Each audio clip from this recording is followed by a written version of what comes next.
Hi guys and welcome to Whiskey Geek. Ben here with another whiskey review. I wanted to round off my Bowmore series of reviews. I've done the 12-year-old, done the 15-year-old, so now I want to do the 18-year-old.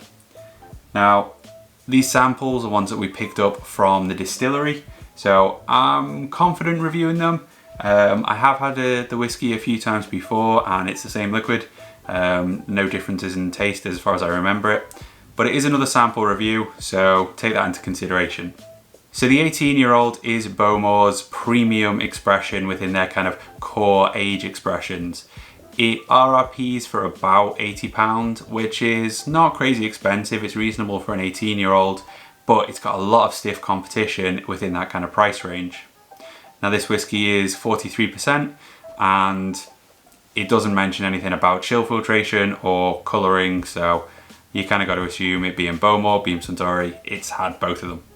That being said, it has won a number of awards, including the International Wine and Spirits Competition Gold 2018, the San Francisco World Spirits Competition Double Gold 2018, and International Spirits Challenge Gold Award 2018. So it's good liquid, or it should be anyway. Let's get it poured. So I'm interested to see how this whiskey stacks up with their other range, the 12-year-old and the 15-year-old. See where it settles amongst them, particularly the 12-year-old because it's got a similar cask selection. But given its RRP, I want to follow on from that by picking another whiskey as a comparison, possibly something similar but hopefully even something a bit cheaper, and draw a comparison, see whether this is worth its cost. First things first, let's go in and take a look at the colour. Now I'm making this about a shade 12 or Australian Muscat. So now that the whiskey's had a few minutes to sit in the glass and disperse nicely, let's go in and appreciate the nose. Now straight away it's quite nice and rich, there's a lot of aroma to it. The peaty tones are more evident than the other whiskies in their range. It's quite an earthy peat, again it's briny.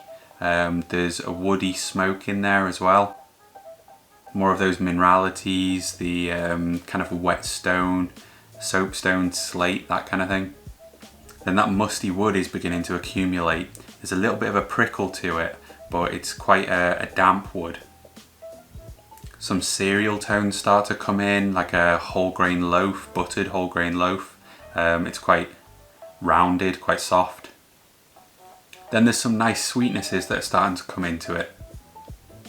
Kind of a citrusy tone, orange, a little bit tanniny, soft pith again. Some nice honey notes and a demerara sugar. Not heavily dark sugar, but not white sugar either. And then bubbling along in the background is that charred wood, still kind of smoky. But altogether the peat it's evident, but it's soft, it's kind of mellow. Pleasant nose, a few nice little complexities and nuances to explore. Let's move on to the palate. The first thing to present on the palate is some of those sweet tones again. There is definitely an orangey citrus, but now it's the honey, and it's kind of a cereally honey that's coming through. There's the sawdust, a dry woody tone, and a bit of a chilly heat behind it, a nice prickle. Maybe some orchard fruits in there as well, but there's kind of a solventy note underneath it all. And that ashy smoke it's subtle compared to the nose, but it's still there. And that and the briny tone are kind of what progress through and push into the finish. So that chilly heat is lingering on, laced between the ash, the smoke, and those woody tones. It's quite dry and a warmth to it all. But then there's some kind of salty, briny, almost kippery notes. Those citrus tones are in there as well. Still some tannins, as well as the sawdust. It's kind of that Hessian rope. It's definitely very reminiscent of the times walking around the Bowmore harbour, those damp, salty ropes and the coastal air, all of that coming together. It just tastes like being at the distillery. That warmth, drying, and a medium length in there.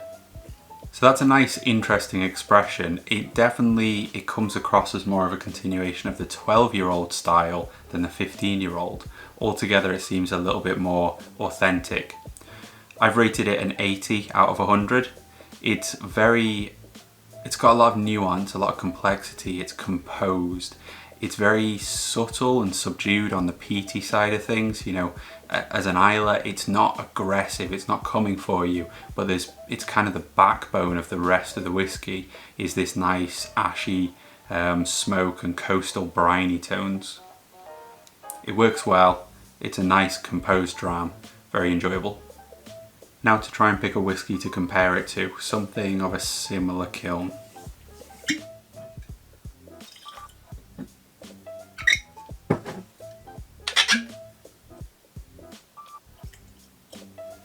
So there's nothing really that stuck out, nothing that I have to hand which would have been a perfect comparison, but these two kind of fit the bill. They're both considerably cheaper, but they also both have kind of those coastal briny and some peaty elements to them. The Johnnie Walker is leaning more on those kind of wholesome cereals and grainy side of things. It does, from memory, have some of the citrus in it as well. The Jura, on the other hand, definitely heavy on the briny tones, but lots of wood, lots of citrus. So these should be an interesting comparison, particularly given the lower price point. To start off with the Johnnie Walker. That nose is considerably lighter than the Bowmore. The peaty side of things, the coastal side of things, is very suppressed, and what, as a comparison, as a side by side, is bringing out more of the dry, grassy tones. A lot of citrus, some of the orange and those tannins, you know, kind of like the Hessian rope, the pith. It's very soft, organic tannins. There's a touch of green malt in there as well. Wow, that is really, really emphasising the peat on the Bowmore. Super soft. The coastal tones are very, very subdued. The earthy, quite a thick peat. Side by side, I would say that this Bowmore is heavily enriched by comparing it to the Johnnie Walker. Now let's give the Jura a try. Wow, that is really, really hiding away. There's quite a deep set prickle to it. It's on the solventy side, not particularly hot, but a little bit too spiky. The maritime tones are beginning to come through. They're hidden behind a soft wood. And again, there's a touch of that minerality to it. Almost a fresh toast smell. It's not emphasising the peat of the Bowmore quite so much, but I would still say on the nose, the Bowmore is preferable, it has the edge. Johnnie Walker on the palate.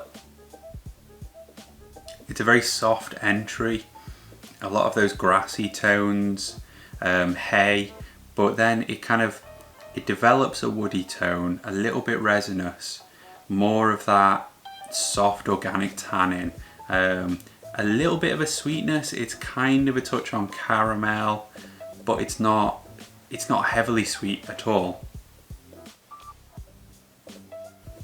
More of those cereal tones as well. It's a very easy sipper, this one, very pleasant, but there's not a lot to it, particularly in this lineup.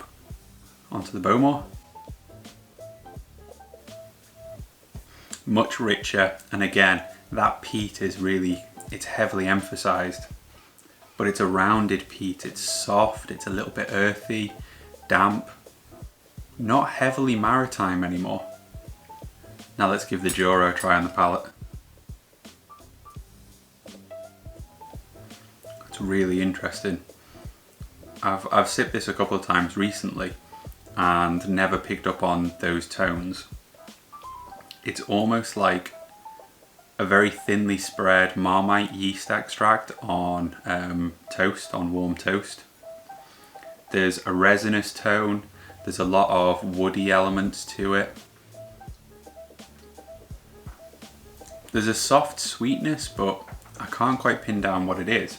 It's like a sweet wood, almost caramelized wood. I'm not even sure that makes sense. The more I sip of it though, the more it's coming across like a Marmite on toast. Very unusual. Bowmore.